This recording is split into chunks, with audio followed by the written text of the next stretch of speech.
त्यांचा नाच कशासाठी होता की त्यांच्या कानापर्यंत हे आवाज पोचवावा आणि त्यांना त्याची जाग हवी. गेले 7 वर्ष त्यांनी हे मतदारसंघ संपूर्ण मतदारसंघाची दुरवस्था केली आणि ही नोटीस 168 कलमाखाली त्यांनी नोटीस पाठवली. आंदोलन दडपण्याचा त्यांनी प्रयत्न केला. कार्यकर्त्यांना धमकवण्याचे प्रयत्न झाले. कार्यकर्त्यांना काही कार्यकर्त्यांना थांबवले.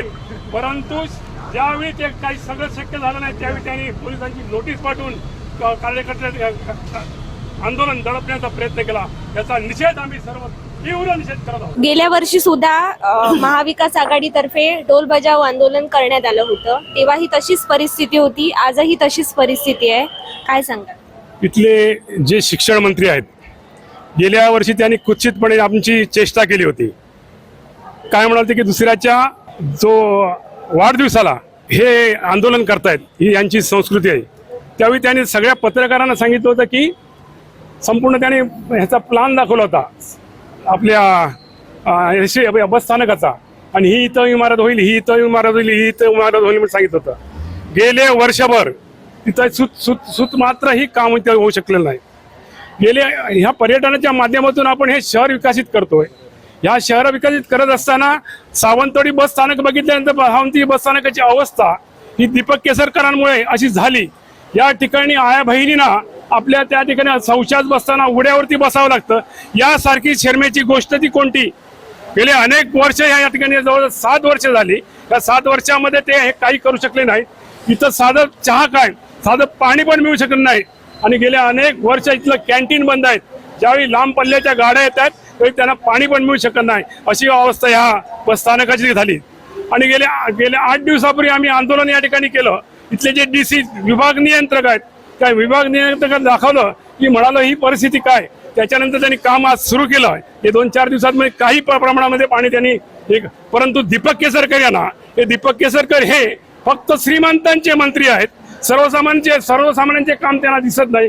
गोरगरीब महिला वर्ग जे गरीब अत्यंत गरीब आहेत त्या लोकांना त्यांनी वाऱ्यावरती सोडलंय. गेले 15 वर्ष ते सातत्याने राजकारण फक्त व्यवसाय म्हणून करतायत आणि स्वतःची तुंबडी भरून घेत आहेत. या दीपक केसरकरांना माझी विनंती आहे त्यांनी येऊन या ठिकाणी बघावं. जे बस स्थानक आहेत त्या बस स्थानकाची चिखल कसा झाला त्यांनी बघावं एवढीच या मी सांगेन. खरं म्हणजे आज दीपकभाई केसरकर यांचा वाढदिवस आहे पण त्यांना आज लाज वाटली पाहिजे की सर्व जनता बेजार झाली आहे. म्हणजे हे एक प्रायोगिक तत्वावर आम्ही आज हे आंदोलन केलंय. म्हणजे जे आहे ना बस स्टँडचं जर बघायला गेलं हॉस्पिटल असेल सगळं असेल कुठेही गेलात तर ह्या मतदारसंघाचा बोजबारा उडालेला आहे. आणि अशा पद्धतीने त्यांना शरम वाटली पाहिजे की वाढदिवस साजरा करतायत एखादे मंत्री. खरे शिक्षण मंत्री नाही ते शिक्षा मंत्री आहेत आणि ही शिक्षा ह्या सावंतवाडी मतदारसंघातील सर्व ग्रामस्थांना देत आहेत. म्हणजे असं बघा ना हे पाणी बघा पाणी इथे साडल्या हॉस्पिटलमध्ये गेला तर साधी पॅरासिटामॉलची गोळी नाहीये. साधे कोणाला टाके घालायला गेले तर 2 रुपयाच्या टाक्याची चिठी लिहून देतात आणि टाके आणायला लावतात. म्हणजे असं प्रत्येक बस स्थानक असेल सगळं असेल सगळ्याचं वाटोळं केलेलं आहे दीपक केसरकरने.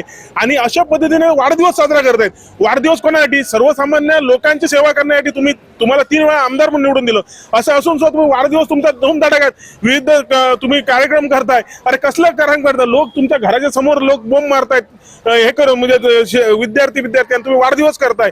तुम्ही जर दीपक भाईनी जे 15 वर्ष जे आपण 15 वर्ष आमदार आहेत आणि ते 7.5 वर्ष मंत्री आहेत फक्त व्यवसायासाठी जसे साळगावकर साहेब म्हणाले व्यवसाय म्हणून त्यांनी आमदारकी भूषवली आणि खासदारकी भूषवली. काही नागरिकांच्या समस्या आहेत त्या सोडवण्याचा थोडासाही प्रयत्न जे 3 वर्ष सत्ता भोगतायत 3 टर्म 3 वेळा या जनतेने त्यांना प्रतिनिधित्व करण्याची संधी दिली आहे की आपल्या समस्या जेणेकरून सोडल्या जाव्यात. असं असून देखील जे काय आजचे आपले शिक्षण मंत्री आहेत केसरकर साहेब यांनी आजपर्यंत कुठच्याही प्रकारची या बस स्थानकावर त्यांनी सोयी सुविधा उपलब्ध करून दिलेल्या नाही आहेत. 2 वर्ष सतत आम्ही या प्रवाशांबरोबर इथे भांडतो. सातत्याने केसरकर असतील अण्णा केसरकर असतील आपले साळगावकर साहेब असतील या ठिकाणी आंदोलनं करतायत.